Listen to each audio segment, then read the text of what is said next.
ಇದು ಸೋಮವಾರ ಮತ್ತು ಮಂಗಳವಾರದೇ ಕಂಟಿನ್ಯೂಷನ್ ವಿಡಿಯೋ ಆಗಿರುತ್ತೆ. ಸೋಮವಾರ ಬೆಳಗ್ಗೆ ತಿಂಡಿಗೆ ಗೋಧಿ ದೋಸೆ, ಕ್ಯಾರೆಟ್ ಪಲ್ಯ, ಹಾಗೆ ಸ್ವಲ್ಪ ಕಾಯಿ ಚಟ್ನಿ ಕೂಡ ಮಾಡ್ಕೊಂಡಿದ್ವು. ಸೋಮವಾರ ನಾನೇನು ಜಾಸ್ತಿ ವಿಡಿಯೋ ಕೂಡ ಮಾಡ್ಕೊಳ್ಲಿಲ್ಲ, ಯಾಕೆಂದರೆ ಅವತ್ತಿನ ದಿವಸ ಎಲ್ಲ ನನಗೆ ಬೇಜಾರಲ್ಲೇ ಕಳೀತು. ಸ್ವಲ್ಪ ಜನಕ್ಕೆ ಗೊತ್ತಿರುತ್ತೆ ಏನು ವಿಷಯ, ಏನು ಬೇಜಾರು ಅನ್ನೋದು. ಸೊ ಅವತ್ತು ಯಾವುದೇ ರೀತಿ ವಿಡಿಯೋ ಮಾಡ್ಕೊಳ್ಳೋ ಮನಸ್ಸು ಕೂಡ ಇರಲಿಲ್ಲ. ಅವತ್ತಿನ ದಿವಸ ಏನು ವಿಷಯ, ಏನು ಬೇಜಾರು ಅಂತ ಹೇಳೋ ಮನಸ್ಸು ಕೂಡ ನನಗಿಲ್ಲ. ಯಾಕಾದರೂ ಈ ದಿವಸ ಬಂತು ಅನ್ನೋಷ್ಟು ಬೇಜಾರಿದೆ. ಮುಂಚೆ ಎಲ್ಲ ಈ ದಿವಸ ಬಂದರೆ ತುಂಬಾ ಖುಷಿಯಾಗೋದು, ಬಟ್ ಈ ವರ್ಷ ಯಾಕಾದರೂ ಬಂತು ಈ ದಿವಸ ಅನ್ನೋಷ್ಟು ಬೇಜಾರಿದೆ.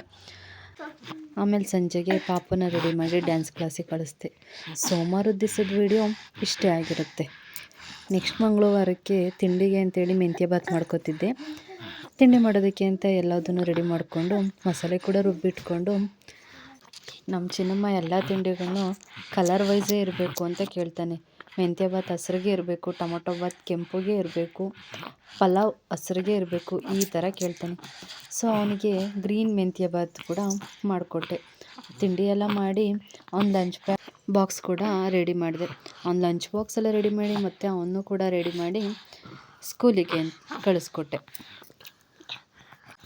ಅವ್ನು ಸ್ಕೂಲ್ಗೆ ಹೋದ್ಮೇಲೆ ನಾನು ಕೂಡ ತಿಂಡಿ ಹಾಕ್ಕೊಂಡು ತಿಂದ್ಕೊಂಡು ವಾರದ ಕೆಲಸ ಎಲ್ಲ ಮಾಡ್ಕೊಳ್ಬೇಕು ಅಂದ್ಬಿಟ್ಟು ನೆಲ ಎಲ್ಲ ಕ್ಲೀನ್ ಮಾಡ್ಕೊತಾ ಇದ್ದೆ. ನೆಲ ಎಲ್ಲ ಒರೆಸಿ ಕ್ಲೀನ್ ಮಾಡಿಕೊಂಡು ನಾನು ಕೂಡ ಫ್ರೆಶ್ ಅಪ್ ಆಗಿ ಬಂದೆ. ಅಷ್ಟರಲ್ಲಿ ಖುಷಿ, ಇಷ್ಟೆಲ್ಲ ಆಟ ಸಾಮಾನು ಕೊಟ್ಟಿದ್ರು ಕೂಡ ಅವನಿಗೆ ಸಮಾಧಾನ ಆಗಿಲ್ಲ. ಏನು ಒಂದೇ ಸಮ ಆಟ ಮಾಡ್ತಾಯಿದ್ದ.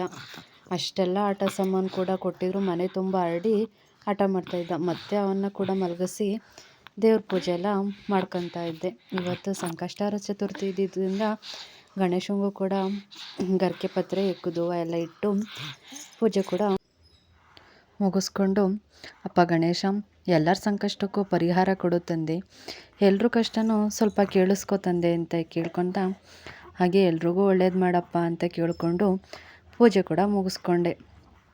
ಸೊ ಪೂಜೆ ಮುಗಿಸ್ಕೊಂಡು ಸ್ವಲ್ಪ ತುಮಕೂರ್ಗೆ ಹೋಗೋದಿತ್ತು. ಅದಕ್ಕೆ ನಾನು, ಆಂಟಿ, ಅಮ್ಮ, ಯಜಮಾನ್ರು ತುಮಕೂರ್ಗೆ ಹೋಗ್ತಾಯಿದ್ದೀವಿ. ಅಷ್ಟರಲ್ಲಿ ಚಿನ್ನಮ್ಮನ ಸ್ಕೂಲ್ ಬಿಡೋ ಟೈಮ್ ಕೂಡ ಆಗಿತ್ತು. ಹಾಗೆ ಅವ್ನ ಸ್ಕೂಲ್ ಹತ್ರ ಹೋಗಿ ಅವನು ಕೂಡ ಕರ್ಕೊಂಡು ಹೋಗ್ತಾಯಿದ್ದೀವಿ. ಅಲ್ಲಿ ನಾವು ಹೋಗಿದ್ದು ಕೆಲಸ ಮುಗಿಯೋದು ಸ್ವಲ್ಪ ಲೇಟ್ ಆಯಿತು. ಚಿನ್ನಮ್ಮ ಸ್ಕೂಲಿಂದ ಬಂದಮೇಲೆ ಕೂಡ ಏನೂ ತಿಂದಿರವಲ್ಲ, ಅವನಿಗೆ ಕೂಡ ಪಾನಿಪುರಿ ಕೊಡಿಸಿ ಹಾಗೆ ನಾನು ಯಜಮಾನ್ರು ಕೂಡ ಮಸಾಲೆ ತಿಂದ್ಕೊಂಡ್ವು. ಹೋಗಿ ಆ ಕೆಲಸ ಮುಗಿಸ್ಕೊಬೋಷ್ಟರೊಳಗೆ ಸಾಕಾಗೋಗಿತ್ತು, ತಲೆನೋವು ಕೂಡ ಬಂದುಬಿಟ್ಟಿತ್ತು.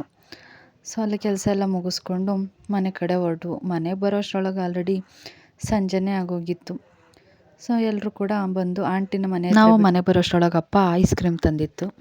ಅವನಿಗೂ ಐಸ್ ಕ್ರೀಮ್ ಕೊಟ್ಟು ನಾವು ಎಲ್ಲರೂ ಐಸ್ ಕ್ರೀಮ್ ತಿನ್ಕೊಂಡು ಆಮೇಲೆ ನಾವು ಎಲ್ಲರೂ ಕೂತ್ಕೊಂಡು ಊಟ ಮುಗಿಸ್ಕೊಂಡ್ವು. ತಾತ ಮೊಮ್ಮಗಂದು ಆಟ ಕೂಡ ಶುರುವಾಯಿತು. ತಾತನ ಊಟ ಮಾಡೋದಕ್ಕೂ ಬಿಡ್ತಾಯಿಲ್ಲ, ಅಷ್ಟು ಅಯ್ಯೋ ಅನಿಸ್ತಿದ್ದಾನೆ. ನಾವು ಯಾರಾದರೂ ಕರ್ಕೊಳ್ಳೋದಿರಲಿ, ಮಾತಾಡ್ಸಿದ್ರು ಕೂಡ ನಮ್ಮ ಮೇಲೆಲ್ಲ ಸಿಟ್ಕೊತಿದ್ದೆ. ಅವ್ರ ತಾತ ತಿಂಡಿಗೆ ಬರಲಿ, ಊಟಕ್ಕೆ ಬರಲಿ, ಇದೇ ಕತೆ ಆಗೋಗೈತೆ ಅವನು. ಇವ್ನು ಹಿಡ್ಕೊಂಡೆ ತಿಂಡಿ ತಿನ್ನಬೇಕು, ಇವ್ನು ಹಿಡ್ಕೊಂಡೆ ಊಟ ಮಾಡಬೇಕು, ಯಾರ ಹತ್ರಕ್ಕೂ ಬರಲ್ಲ, ಅಷ್ಟು ಅಯ್ಯೋ ಅನ್ನಿಸ್ತಾನೆ. ಸೊ ತಾತ ಮೊಮ್ಮಗನ ಆಟ ನೋಡಿಕೊಂಡು ಈ ದಿನನ ಮುಗಿಸ್ತು. ಈ ವಿಡಿಯೋ ಇಲ್ಲಿಗೆ ಎಂಡ್ ಮಾಡ್ತಾಯಿದ್ದೀನಿ. ನನ್ನ ವ್ಲಾಗ್ ಇಷ್ಟ ಆಗಿದ್ರೆ ಒಂದು ಫಾಲೋ ಮಾಡ್ಕೊಂಡು ಲೈಕ್ ಕೊಟ್ಕೊಳ್ಳೋದು ಮರಿಬೇಡಿ. Thank you so much.